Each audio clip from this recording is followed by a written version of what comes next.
Мен қазақ тілі мен әдебиет пәнінің мұғалімі Мұса Назерке 6-шы сыныппен өткен сабағымды сіздерге ұсынамын. Сабақ тақырыбы тарихи қала Түркістан.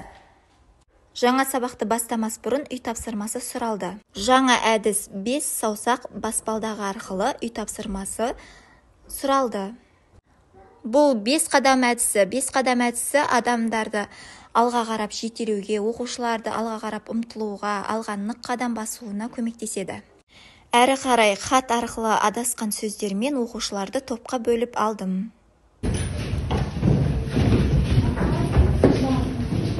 Пазл әдісі бойынша оқушылармен тақырыпты анықтап алдық. Әрі қарай жазылым тапсырмасы орындатылды. Түркістанда шығыс моншасы бар. Түркістан қаласында орналасқан.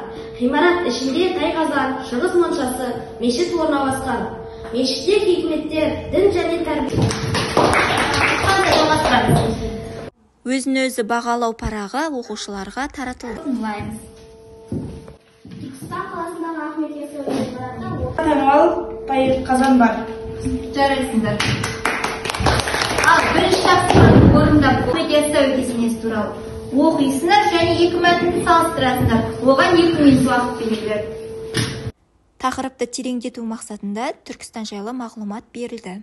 Ахмет Яссауи кесенесі жайлы Қожа Ахмет Яссауи кесенесіне толық ақпарат айтылған. Ал екінші топта Яссы қаласында Темірхан сөйлейміз.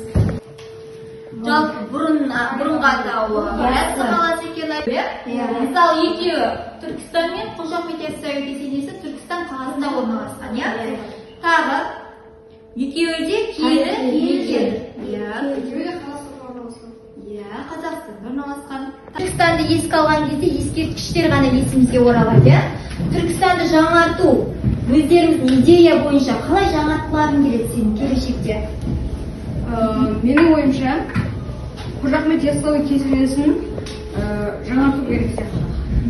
Қандай идеяларың бар? Мысалы, сауықтыру орталықтары бар, туризм саласын дамыту. Түркістан орталық болды біздің, иә? Менің ойымша, Түркістан қаласында туризм саласын дамыту керек. Сұрағым келеді, болашақ архитектор ретінде. Мен Түркістан қаласына ойын-сауық кешендерін салғым келеді. Мысалға, Астанада Экспо 17, Бәйтерек, Хан Шатыр, Алматыда Апорт, Мега дегендер бар. Мен Түркістанға сондай нелер салғым келеді. Ойын-сауық орталықтар. Бұл іздер әдісі бойынша оқушылар өз ойын нақты жеткізе алады, сұрақты нақты қоя алады және дұрыс және бұрысын анықтай алады. Осы жерге қоямын, үшеуі таңдап аласыңдар. Ахмет Яссауи қай жақта орналасқан? Ол Түркістан қаласында орналасқан. Дұрыс. Жарайсыңдар. Ал үстіне санағанда үшінші. Өзіңіз таңдап алыңыз.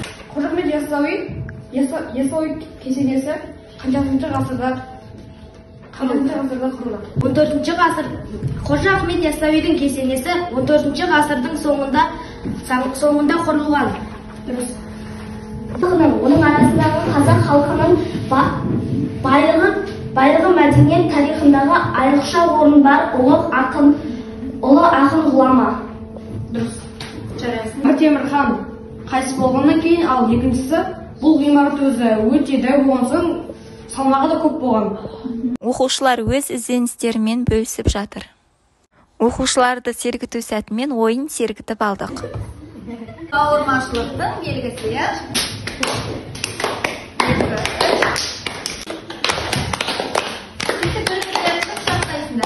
Назар саламыз бәріміз, диалогты толықтырыңдар дейді, иә? Мен бүгін сенен сұрақ қойғым келеді.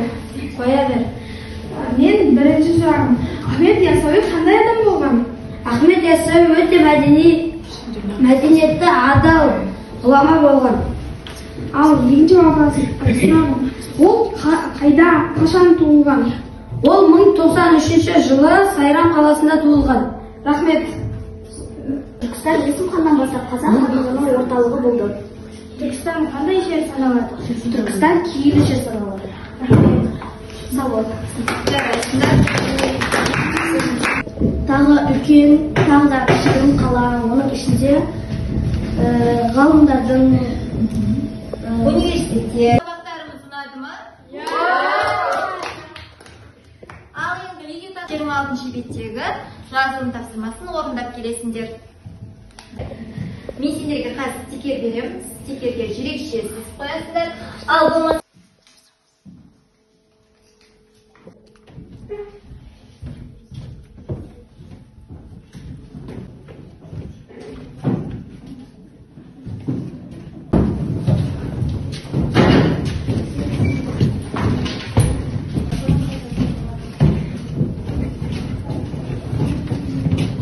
керемет деңгейге өтілді. Бәрі сендердің арқаларың. Мен сендерге шағын ғана сыйлығым бар. Витаминдер. Сендерге көптен көп рахмет. Сізге де.